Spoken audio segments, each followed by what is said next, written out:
Hi friends, నేను మీ రాజేష్ నాయుడు. ఈరోజు అయితే మనం సంగీ టెంపుల్కి అయితే బయలుదేరాము.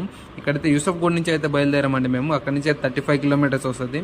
అండ్ ఉప్పల్ నుంచి అయితే దగ్గర 11 to 12 కిలోమీటర్స్ అలా వస్తుంది. ఇక్కడైతే 2 గేట్స్ ఉంటాయండి ఉప్పల్ నుంచి వచ్చే రూట్లో. 2 రూట్స్ ఉంటాయి. అలా 2 రూట్స్ కన్ఫ్యూజ్ అవ్వకుండా మేమైతే వాచ్మెన్ అయితే అడిగాము అక్కడ. ఇక్కడైతే కరెక్ట్ రూటే వచ్చాము మేమైతే. ఇక్కడైతే మెయిన్ గేట్ ఉంటుంది, మెయిన్ గేట్ ఎంట్రన్స్ ఉంటుంది. ఇక్కడైతే మామూలుగా నార్మల్గా బైక్ అయితే 20 రూపీస్ అండ్ కార్కి అయితే 50 రూపీస్ ఛార్జ్ చేస్తారు. మేమైతే ఏం కట్టలేదు, నార్మల్గా వెళ్ళిపోతున్నాం. అతను చూస్తూనే ఉండిపోయాడు.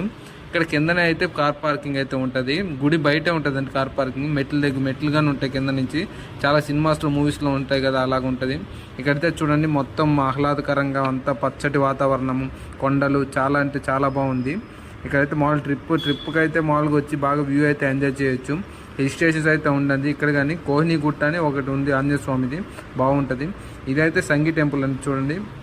టెంపుల్ అయితే చూపిస్తున్నాను. లోపలైతే వీడియోలు తినీరు, బట్ నేనైతే లోపలైతే ఫొటోస్ అయితే తీసాను. ఇందండి వెంకటేశ్వర స్వామి వారిది అండ్ రాధాకృష్ణులు, శివుడు, చాలా టెంపుల్స్ ఉంటాయి లోపల. ఇదంతా నచ్చినట్టయితే like, share and subscribe. Nellore friends.